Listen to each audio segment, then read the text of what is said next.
वायनाड के नाम दुश्मनी पर दोस्ती कुर्बान। देश में इस वक्त चुनावी जंग अपने शबाब पर है। चुनाव में हर एक वोट, हर एक इलाका अहम होता है, लेकिन एक संसदीय क्षेत्र ऐसा भी है जहां किसी भी उम्मीदवार की जीत हो या फिर हार, उसकी गूंज पूरे मुल्क में सुनाई देने वाली है। नमस्कार, 24 के अखाड़ा में आपका स्वागत है। मैं हूं मोहित राज दुबे। मैं पहुंच चुका हूं देश की सबसे हाई प्रोफाइल सीटों में से एक और दक्षिण के काशी वायनाड में। वायनाड से राहुल गांधी चुनावी मैदान में है तो उनके सामने एनी राजा जो सीपीआई से हैं, वहीं इन दोनों का सियासी खेल बिगाड़ने को लेकर बेताब हैं भारतीय जनता पार्टी के सुरेंद्रन। सभी सियासी सुरमाओं ने पूरी ताकत वायनाड में लगा दी है। वायनाड के भीतर कर्नाटक के बाद टीपू सुल्तान का भी मुद्दा गरमाया हुआ है। दरअसल वायल नाडू यानी धान की खेतों की भूमि, वायनाड की स्थापना 1980 में हुई थी। अगर वायनाड के विधानसभा क्षेत्रों की बात करें तो 7 सीटें यहाँ पर हैं, जिसमें से लेफ्ट के पास 4 सीटें हैं और कांग्रेस यूडीएफ के पास 4 सीटें यहाँ पर मौजूदा वक्त में उनके पास है। लेकिन सवाल ये उठता है कि संसद से करीब 2500 किलोमीटर दूर वायनाड है और वायनाड के भीतर क्या है सियासी फिजा। इस बार मतदाता किन किन मुद्दों पर अपने मताधिकार का इस्तेमाल करेगा, आइए समझते हैं। कुदरत ने वायनाड को दिल खोलकर अपनी नेमत बख्शी है। मन मोहने वाली हरियाली और शानदार वाइल्ड लाइफ, लेकिन इस पुरसुकून अमन के बीच इन दिनों वायनाड में जबरदस्त हलचल मची हुई है। वायनाड पर पूरे देश की निगाहें लगी हैं, क्योंकि यहां से मौजूदा सांसद राहुल गांधी दूसरी बार अपनी चुनावी किस्मत आजमा रहे हैं। वायनाड में राहुल को टक्कर सिर्फ बीजेपी से नहीं, बल्कि उनके गठबंधन इंडिया ब्लॉक में सहयोगी सीपीआई से भी मिल रही है। देश की इस हॉट सीट पर राहुल गांधी के सामने सीपीआई की एनी राजा मुकाबले में है, जबकि केरल बीजेपी के अध्यक्ष के सुरेंद्रन अपने दोनों प्रतिद्वंदियों को चौंकाने की तैयारी कर रहे हैं। वायनाड संसदीय सीट 2009 में परिसीमन के बाद वजूद में आए और तब से इसे कांग्रेस का ही गढ़ माना जाता है। इसलिए तमाम चुनावी सवाल राहुल गांधी के इर्द गिर्द घूम रहे हैं। मसलन, क्या आपकी बार त्रिकोणीय लड़ाई की वजह से राहुल चुनौतियों से घिर गए हैं, या फिर राहुल वायनाड के रास्ते एक नया इतिहास रच सकते हैं। वायनाड की सियासत बड़ी दिलचस्प है। हम घूम रहे हैं और समझने की कोशिश कर रहे हैं कि लोग क्या सोचते हैं। राहुल गांधी जी ने बहुत डेवलपमेंट किया है वायनाड एंड केरला साइड में। साउथ इंडियन में इस बार कांग्रेस का चांसेस बहुत ज़्यादा है। सो बीजेपी भी, नरेंद्र मोदी जी भी सब देश के लिए बहुत कुछ किया है। So it's like depends on religion. जो मुस्लिम्स मतलब those who are supporting secularism, so they will vote for Congress. Those who want Hinduism, they will vote for BJP. मुझे लगता है कि यहाँ पे थोड़ा डेवलपमेंट तो अच्छा है as compared to north India में जो टाउन्स होते हैं छोटे छोटे, उसके कंपैरिजन में मुझे यहाँ पे अच्छा लगा। बट मुझे लगता है यहाँ पे एक रिलीजन मैटर कर सकता है और मुझे लगता है राहुल गांधी एक अच्छे कैंडिडेट हैं यहाँ के लिए। और बट मुझे थोड़ा मैनिफेस्टो में उनका थोड़ा इश्यू लगा, जैसे कि रिजर्वेशन वगैरह है, उन्होंने बोला कि 50% की सीलिंग को हटाएंगे, तो वो मुझे थोड़ा वैसा लगा, मतलब कि वो पीपल सेंट्रिक होना चाहिए, कि सब इंक्लूजन होना चाहिए सबका। क्या इश्यूज हैं राहुल गांधी, क्या इस बार जीतेंगे? ज़रूर जीतेंगे। It's definite that he's the most educated person. जो एनी राजा यहाँ से कंटेस्ट कर रही हैं, एनी राजा कह रही हैं कि राहुल गांधी ने इश्यूज नहीं उठाए हैं पार्लियामेंट में। वाइल्ड लाइफ को लेके उन्होंने बड़ी बात कही है। उठाया है, हाँ, लेकिन पिछली 3 साल पिछले इधर कोई इश्यू नहीं था, लेकिन 3 साल के बाद एक अभी 2 साल के अंदर अंदर आया है ये वन्यमृग। तो लड़ाई between any Raja and Rahul Gandhi के बीच में है। No comparison between the Ani Raja and Rahul Gandhi. Rahul Gandhi will be the apt candidate in Wayanad Parliament. Rahul Gandhi में क्या अच्छा आपको लग रहा है? क्या अच्छा है राहुल गांधी मेरा leader. Why Rahul Gandhi is going to win? Why are you saying like that? We are expecting next prime minister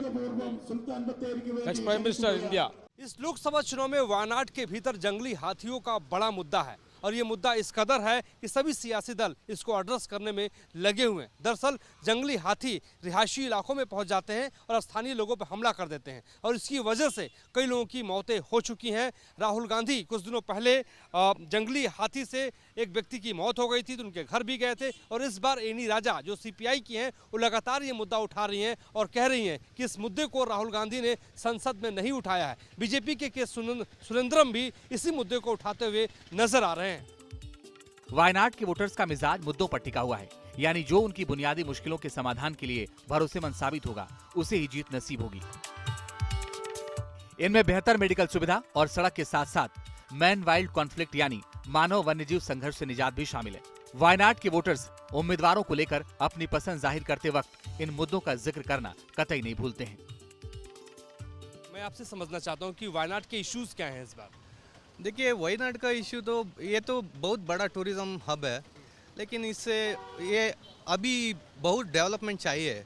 अब राहुल गांधी इधर एक नेता बन के उभर रहा है, अभी टूरिज्म अभी इम्प्रूव करना चाहिए और रोड्स भी इतना ज़्यादा क्वालिटी वो उतना नहीं है अभी, तो एक्सप्रेसवे वो सब करना चाहिए। अभी कुछ महीनों से एनिमल ह्यूमन कॉन्फ्लिक्ट चल रहा है, जिसके चलते बहुत सारे लोगों का टाइगर और लेकिन एलिफेंट्स ने हत्या किया है, अटैक किया है।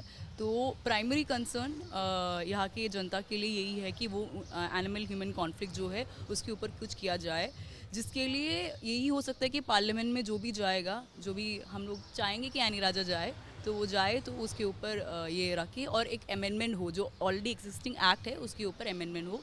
So many issues is there. Railway is one issue, and night traffic ban is another issue. Is man-animal conflict is another issue, and so many issues is there. Actually, the medical college is nearby here, just 1 kilometer from here. But people are not getting benefit from the medical college. There is no basic facility. The state government is not supporting. हमारा वजह से बहुत problem है। सारे problem क्या है मालूम है? ज़मीन का प्रॉब्लम है, जो है फॉरेस्ट का प्रॉब्लम है, और एनिमल का प्रॉब्लम है, और रास्ते का प्रॉब्लम है, रेलवे का प्रॉब्लम है। हम पिछले 35 साल का ऊपर हो गया था, हमारा बीच में एक रेलवे के बारे में बात करते हैं, तलचेरी टू मैसूर, अभी तक कुछ भी नहीं हुआ। What is the core issue in Wayanad? The main issue now facing is man and animal conflict. There is no any solution taken by the state government. Now we are thinking, Rahul Gandhi will come, our MP will selected our MP. He will make any solution for it. Wayanad में कांग्रेस और CPI की लड़ाई तो पहले से चली आ रही है, लेकिन अब बीजेपी भी पूरा दमखम दिखा रही है। दरअसल यहाँ वोटर्स की आबादी का पैटर्न भी कुछ इस तरह का है कि इनमें तीनों दल जीत के लिए अपनी अपनी वजहें तलाश सकते हैं। वायनाड में कुल वोटर करीब 14,21,000 हैं। पुरुष लगभग 7,01,000 हैं, लेकिन पुरुषों के मुकाबले महिला मतदाताओं की संख्या ज्यादा है, जो तकरीबन 7,19,000 है। वायनाड संसदीय सीट पर हिंदू और मुस्लिम वोटर की आबादी करीब करीब बराबर 40-40% है, लेकिन 7% आबादी के साथ एससी, लगभग 9% की आबादी के साथ एसटी और 13.7% की आबादी वाले ईसाई वायनाड में गेम चेंजर वोट कहे जाते हैं। दरअसल केरल में मोदी सरकार के विरोधियों का इंडिया ब्लॉक कोई मायने नहीं रखता। कांग्रेस और सीपीआई दोनों यहाँ अपनी दोस्ती पर दुश्मनी को कुर्बान करना नहीं चाहते हैं। जाहिर है, लेफ्ट गठबंधन एलडीएफ की सीपीआई कैंडिडेट एनी राजा दावा कर रही हैं कि वायनाड में राहुल गांधी की हार तय है। एनी राजा सीपीआई की राष्ट्रीय कार्यकारिणी के सदस्य हैं और पार्टी महासचिव डी राजा की पत्नी हैं। सवाल मेरा यह है कि मैम, वायनाड की मतदाता, वायनाड की जनता आपको क्यों अपना वोट दे, क्योंकि राहुल गांधी आपके सामने।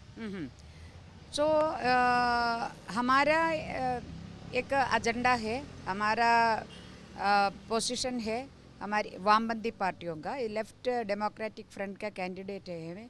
मैं सीपीआई से हूँ, मगर हम लेफ्ट फ्रंट से कंटेस्ट कर, एलडीएफ से कंटेस्ट कर रहे। तो लेफ्ट फ्रंट का अपना ही एजेंडा है, बहुत सारा एजेंडा है पीपल्स इश्यूज से। तो उन पीपल्स इश्यूज अभी तक सॉल्व नहीं हुआ है। हम जनता को ये बोल रहे कि इन मुद्दों को संसद के अंदर उठाकर इसको हल करने का या इसका सोल्यूशन निकालने के लिए हम काम करेंगे। आपका जो मुकाबला है वो राहुल गांधी से है या बीजेपी से है? नहीं, इधर केरल की धरती बीजेपी चुनाव की चित्र में बिल्कुल नहीं है। इधर चुनाव लेफ्ट डेमोक्रेटिक फ्रंट और यूडीएफ का बीच में है, LDF versus UDF. Rahul Gandhi को कितना बड़ा चैलेंज मान रही हैं आप? राहुल गांधी कोई भी ओपोनेंट हो, वो सबको हम चैलेंज मान सकती है ना। तो चुनाव के अंदर क्या है, सबसे बड़ा राजा रानी कौन है, वो जो मतदाता है, तो उनको हम कितना कन्विंस कर पाओगी उसी के ऊपर निर्भर है। लेकिन अब सवाल ये है कि बीजेपी ये कह रही है कि उनका नारा 400 के पार है, राम का आशीर्वाद उनके पास है। आपके पास किसका आशीर्वाद है? हमारे पास जनता की आशीर्वाद है, जनता की आशीर्वाद है। आपको जनता का आशीर्वाद है, लेकिन मैम हमने इंडिया घटक दल की जब बैठक होती है तो हमने कवर किया है, मैक्सिमम कवर किया है। हम वहाँ पे गए, मुंबई की बात हो, कर्नाटक की बात हो, दिल्ली की बात हो। डी राजा साहब राहुल गांधी के बगल में बैठते थे, दोनों बहुत बात करते थे, बहुत अच्छे दोस्त थे। अचानक आप चुनावी मैदान में उतर गई, किसी को समझ में नहीं आया। नहीं, हमारे पॉलिटिक्स है ना, ये दोस्त, मैं आपका भी दोस्त हो या बहुत सारे लोगों का दोस्त हो, इसका मतलब हमारे एक पॉलिटिक्स को हम सरेंडर करके, फासिज्म के सामने सरेंडर करके, पॉलिटिक्स का ऊपर कुछ भी नहीं है। साफ है कि इंडिया ब्लॉक की चुनावी मजबूरियों की सबसे बड़ी बानगी यही संसदीय सीट है। 2019 में अमेठी में हार का मुंह देखने के बाद वायनाड ने ही राहुल गांधी को सियासी संजीवनी दी थी, इसलिए इसे राहुल के लिए बेहद सुरक्षित सीट माना जाता है। राहुल ने सीपीआई के उम्मीदवारों पीपी सुनील को 4 लाख से ज्यादा वोटों के अंतर से मात दी थी। राहुल वायनाड से मिले इसी आत्मविश्वास की बदौलत पिछले 5 साल से रोजाना मोदी सरकार पर हमला करते आ रहे हैं और अब उन्हें वायनाड से एक बार फिर रिचार्ज होना है।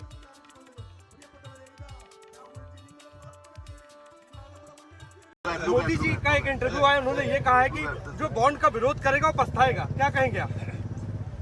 नहीं, ये तो देखिए नरेंद्र मोदी का मास्टर स्कीम है जी, ये इनकी सोच है, पूरा आइडिया इनका था।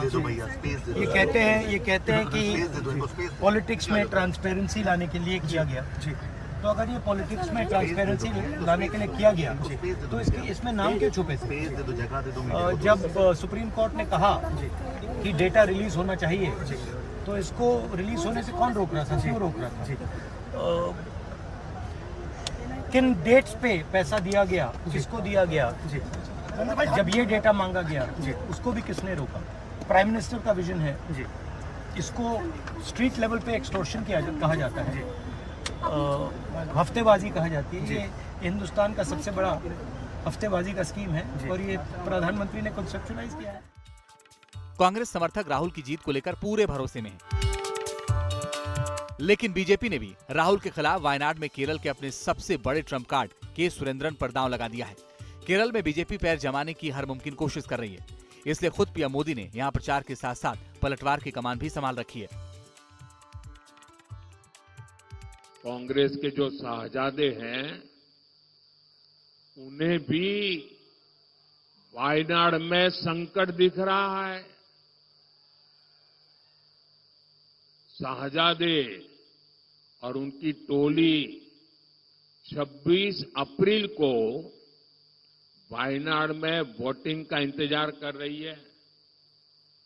जैसे ही 26 को वायनाड में वोटिंग पूरा हो जाएगा, ये शाहजादे के लिए एक और सुरक्षित सीट घोषित कर देंगे और कहीं और से फिर से लड़ाना पड़ेगा उनको। अब जैसे इन्होंने अमेठी से भागना पड़ा, अमेठी छोड़ा, अब मान के चलिए वो वायनाड भी छोड़ेंगे। वायनाड में सिर्फ मुकाबला त्रिकोणीय नहीं है, बल्कि इसका ट्रिपल इम्पैक्ट भी पड़ने वाला है।